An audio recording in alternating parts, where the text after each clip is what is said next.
Now, I'm sure that most of you know the old story about the astronaut who went far out into space and was asked on his return whether he had been to heaven and seen God. And he said yes.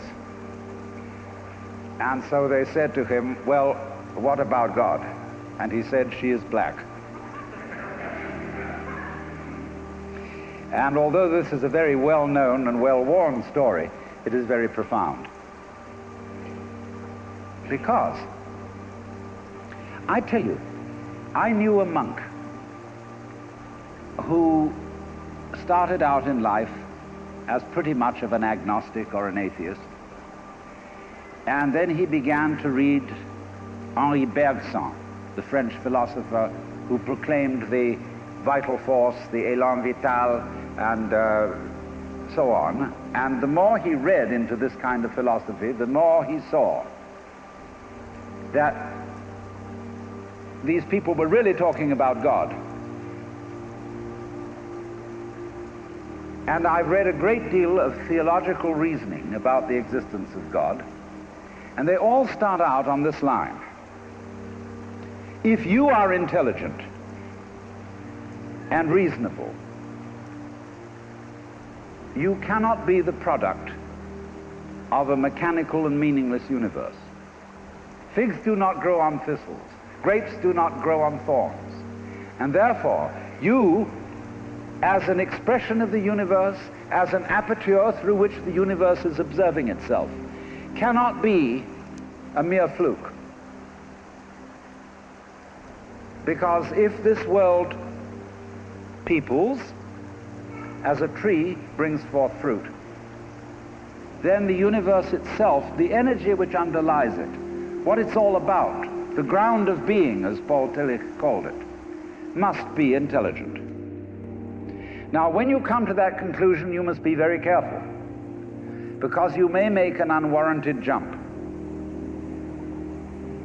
Namely, the jump to the conclusion that that intelligence, that marvelous designing power which produces all this, is the biblical God. Be careful. Because that God, contrary to his own commandments, is fashioned in the graven image of a paternal, authoritarian, beneficent tyrant of the ancient Near East.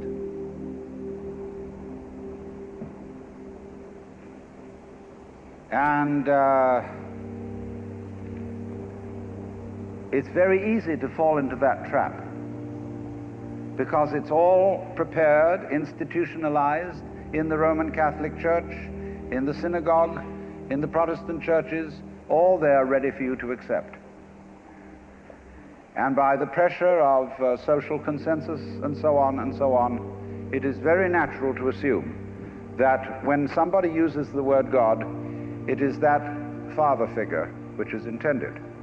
Because even Jesus used the analogy, the Father, for his experience of God. He had to. There was no other one available to him in his culture. But nowadays, we are in rebellion against the image of the authoritarian father.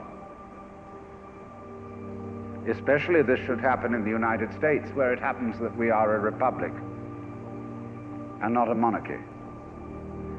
And if you, as a loyal citizen of this country, think that a republic is the best form of government, you can hardly believe that the universe is a monarchy.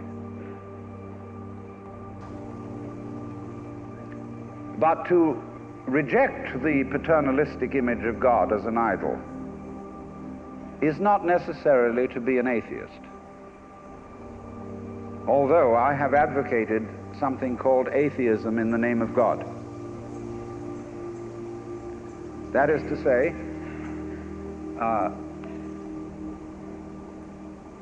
an experience, a contact, a relationship with God, that is to say, with the ground of your being, that does not have to be embodied or expressed in any specific image. Now, theologians on the whole don't like that idea, because I find in my discourse with them that they want to be a little bit hard-nosed about the nature of God. They want to say that God has indeed a very specific nature. Ethical monotheism means that the governing power of this universe has some extremely definite opinions and rules to which our minds and acts must be conformed. And if you don't watch out, you'll go against the fundamental grain of the universe and be punished in some way. Old-fashionedly, you will burn in the fires of hell forever. More modern-fashionedly, you will fail to be an authentic person. It's another way of talking about it. But there is this feeling, you see, that there is authority behind the world, and it's not you. It's something else. Like we say, that's something else that's far out. And therefore, this Jewish, Christian, and indeed Muslim approach makes a lot of people feel rather strange, estranged from the root and ground of being. There are a lot of people who never grow up and are always in awe of an image of grandfather. Now, I'm a grandfather. I have 5 grandchildren, and so I'm no longer in awe of grandfathers. I know I'm just as stupid as my own grandfathers were, and therefore I'm not about to bow down to an image of God with a long white beard. Now, naturally, of course, we intelligent people don't believe in that kind of a God, not really. I mean, we think that God is spirit, that God is very undefinable and infinite and all that kind of thing. But nevertheless, the images of God are have a far more powerful effect upon our emotions than our ideas. And when people read the Bible and sing hymns, Ancient of Days, who sittest throned in glory, immortal, invisible, God only wise, in light inaccessible, hid from our eyes, they still got that fellow up there with a beard on. It's way in the back of the emotions. And so we should think, first of all, in contrary imagery, and the contrary imagery is, she's black. Imagine instead of God the Father, God the Mother. And imagine that this is not a luminous being, blazing with light, but an unfathomable darkness, such as is portrayed in Hindu mythology by Kali, K-A-L-I, the Great Mother, who is represented in the most terrible imagery. Kali has a tongue hanging out long, drooling with blood. She has fanged teeth. She has a scimitar in one hand and a severed head in the other. And she is trampling on the body of her husband, who is Shiva. Shiva represents also, furthermore, the destructive aspect of the deity, wherein all things are dissolved so that they be reborn again. And here is this blood-sucking, terrible mother as the image of the supreme reality behind this universe. Imagine, it's the representative of the octopus, the spider, the awful the creepy crawlies at the end of the line, which we are all terrified of. Now that's a very important image, because let us suppose, just for the sake of argument, that all of you sitting here right now are feeling, well, fairly all right. I mean, you're not in hospital. You don't have the screaming mimes. You have a sense you probably had dinner and are feeling pretty good. But you know that you feel that you're fairly good because in the background of your minds, very far off in the background of your minds, you've got the sensation of something absolutely ghastly that simply mustn't happen. And so against that which is not happening, and which doesn't necessarily have to happen, but by comparison with that, you feel pretty all right. And that absolutely ghastly thing that mustn't happen at all is Kali.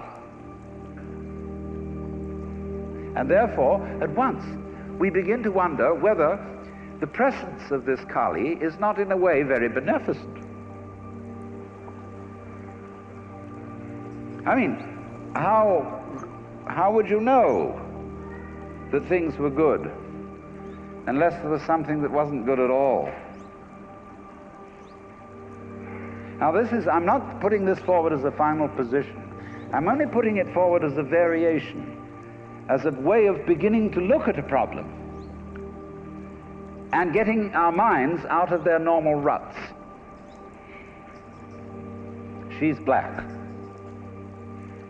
Well, she, first of all, feminine, represents what is called philosophically the negative principle. Now, of course, people who are women in our culture today and believe in women's lib don't like to be associated with the negative because the negative has acquired very bad connotations. We say accentuate the positive. Well, that's a purely male chauvinistic attitude. How would you know that you were outstanding unless by contrast there was something instanding?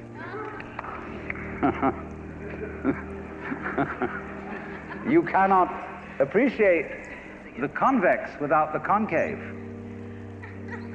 You cannot appreciate the firm without the yielding. And therefore, the so-called negativity of the feminine principle is obviously life-giving and very important. But we live in a culture which doesn't notice it. You see a painting, a drawing of a bird, and you don't notice the white paper underneath it. You see a printed book, and you think that what is important is the printing, and the page doesn't matter. And yet, if you reconsider the whole thing, how could there be visible printing without the page underlying it? What is called substance, that which stands underneath, underneath, stands. To be substantial is to be underlying, to be the support, to be the foundation of the world. And of course, this is the great function of the feminine, to be the substance. And therefore, the feminine is represented by space, which is of course black at night. But were it not for black and empty space, there would be no possibility whatsoever of seeing the stars. Stars shine out of space, and astronomers, very high-powered astronomers, are beginning to realize that stars are a function of space. Now that's difficult for our common sense, because we think that space is simply inert nothingness. But we don't realize that space is completely basic to everything. It's like your consciousness. Nobody can imagine what consciousness is. It's the most elusive, whatever it is, that there is at all, because it's the background of everything else that we know. Therefore, we don't really pay much attention to it. We pay attention to the things within the field of consciousness, to the outlines, to the objects, to the so-called things that are in the field of vision, the sounds that are in the field of hearing, and so forth. But what it is, that ever it is that embraces all that, we don't pay much attention to it. We can't even think about it. It's like trying to look at your head. You know, you try to look at your head, and what do you find? You don't even find a black blob in the middle of things. You just don't find anything. And yet that is that out of which you see, just as space is that out of which the stars shine. So there's something very queer about all this. That which you can't put your finger on, that which always escapes you, that which is completely elusive, the blank, seems to be absolutely necessary for there to be anything whatsoever. Now let's take this further. Kali also is the principle of death, because she carries a scimitar in one hand and a severed head in the other. Death. This is tremendously important to think about. We put it off. Death is swept under the carpet in our culture. In the hospital, they try to keep you alive as long as possible in utter desperation. They won't tell you that you're going to die. They, when their relatives have to be informed that it's a hopeless case, they say, don't tell this to the patient. And all the relatives come around with hollow grins and say, well, you'll be all right in about a month, and then we'll go and have a holiday somewhere and sit by the sea and listen to the birds and whatnot. And the dying person knows that this is mockery. Well, of course, we've made death howl with all kinds of ghouls. We've invented dreadful afterlives. I mean, the Christian version of heaven is as abominable as the Christian version of hell. I mean, nobody wants to be in church forever. Children are absolutely horrified when they hear these hymns which say, prostrate before thy throne to lie and gaze on thee. They can't imagine what this imagery means. I mean, in a very subtle theological way, I could wangle that statement around to make it extremely profound. I mean, to be prostrate at once and to gaze on the other hand, see, is a coincidentia oppositorum, a coincidence of opposites, which is very, very deep. But to a child, it is a crick in the neck. And that's the sort of imagery we're brought up with. So the idea of what might happen after death, well, you're going to be faced with your judge,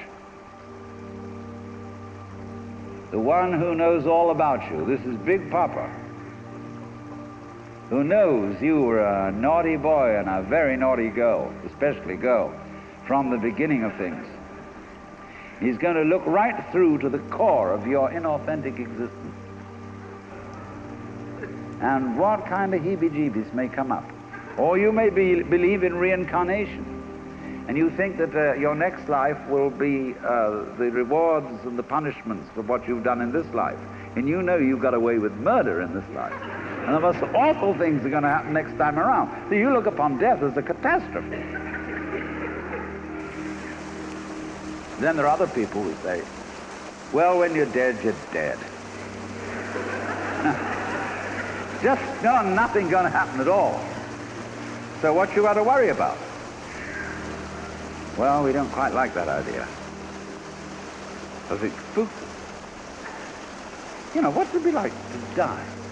To go to sleep and never wake up? Well, a lot of things it's not going to be like. It's not going to be like being buried alive. It's not going to be like being in the darkness forever. I tell you what, it's going to be like as if you never had existed at all. Not only you, but everything else as well. That just there was never anything, and there's no one to regret it. And there's no problem. Well, think about that for a while. It's kind of a weird feeling you get when you really think about that. You really imagine it, just to stop altogether. And you can't even call it stop, because you can't have stop without start. And there wasn't any start. There's just no thing. Well, then when you come to think of it, that's the way it was before you were born. I mean, if you go back in memory as far as you can go, you get to the same place as you go forward in your anticipation of the future as to what it's going to be like to be dead. Then you get these funny ideas that this blankness is the necessary counterpart of what we call being. Now, we all think we're alive, don't we? I mean, we're really here, that there is something called existence. You know, the existentialists, Dasein, thrownness, you know, here we are. But how could you be experiencing that as a reality unless you had once been dead? What gives us any ghost of a notion that we're here, except by contrast with the fact that we once weren't? And later on won't we? But this thing is a cycle, like positive and negative poles in electricity. So this then is the value of the symbolism of she is black. She, the womb principle, the receptive, the instanding, the void, and the dark. And so that is to come into the presence of the God who has no image.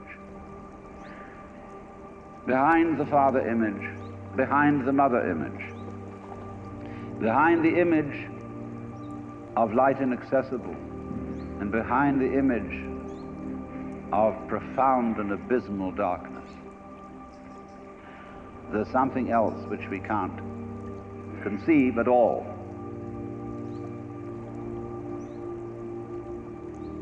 Dionysius the Areopagite called it the luminous darkness.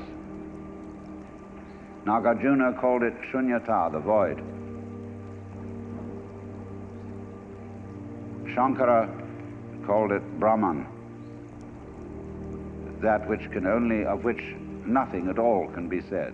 Neti neti, beyond all conception whatsoever. And you see, that is not atheism in the formal sense of the word.